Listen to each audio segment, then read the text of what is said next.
Paytm movies అనే యాప్లోకి వెళ్దాం.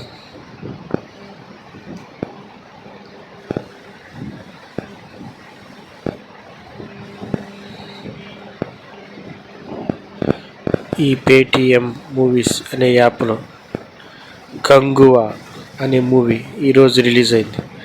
ఆ టికెట్ బుక్ చేద్దాం. ఎంత ఖర్చైనా కంగువా అనే మూవీ చూడాల్సిందే. ఎంతమందినైనా దాటుకొని ఈరోజు రిలీజ్ సినిమా చూడాల్సిందే. అమ్మో, రోడ్డు మీద చాలామంది క్రౌడ్ ఉన్నారు.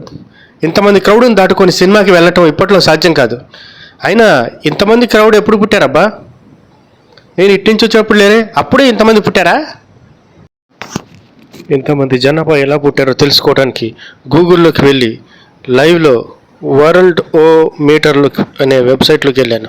ఇక్కడ మీరు లైవ్లో చూడొచ్చు ఎంతమంది భారతదేశంలో పుట్టారో. 145,47,48,872, అదిగో 73, 74, 75 ఇలా పుడుతూనే ఉన్నారు. ఇలా పుడుతూ పోతే 76, 77 ఇలా కనుక పుడుతూ పోతే మనకి రిసోర్సెస్ మొత్తం, ఈ భారతదేశంలో ఉండే రిసోర్సెస్ మొత్తం ఫినిష్ అయిపోతాయి. ఈ పుట్టిన వాళ్ళందరూ ఎన్నో రిసోర్సెస్ని వాడేస్తారు. పాలు, డైపర్స్, జాబ్స్, ఇల్లు, పెళ్ళిళ్ళు,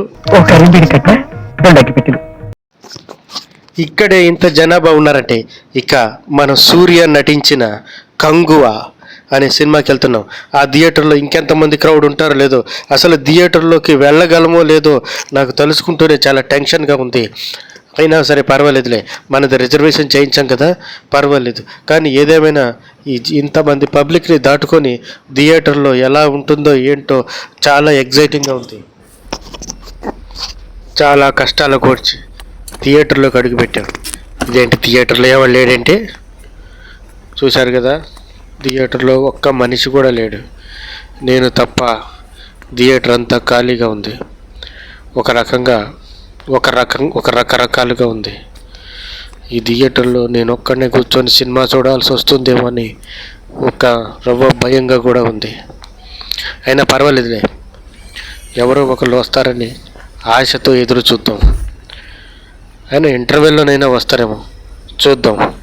అనుకున్నట్టుగా ఇంటర్వెల్ రాని వచ్చింది. ఈలోపు ఎవరైనా వస్తారేమో చూద్దాం. ఇదేంటి, ఇంటర్వెల్లో కూడా ఎవరు లేరు. ఇంట్లో కూర్చొని ఒంటరిగా టీవీలో ఎన్నో సంవత్సరాలుగా సినిమాలు చూశాను, కానీ ఇంత పెద్ద థియేటర్లో ఒంటరిగా నేను ఒక్కడనే కూర్చొని సినిమా చూడాల్సి వస్తుందని ఊహించలేదు. ఇటువంటి అనుభవం మీకు ఎప్పుడైనా ఎదురైతే తెలియజేయండి ఫ్రెండ్స్. అలాగే నా వీడియోలు చూస్తూ ఉండండి. ఇలాంటి విచిత్రమైన అనుభవాలు మీతో పంచుకుంటూ ఉంటాను. మీ అభిమాన యూట్యూబర్. తల్లి పాదధూళిని శిరస్సుపై ధరిస్తాను. విదేశీ వీధుల్లో నా దేశం కీర్తిని వినిపిస్తాను. చంద్రుడిని, నక్షత్రాలని కూడా జయిస్తాను. కానీ మళ్ళీ స్వదేశం రావాలని కోరుకుంటాను.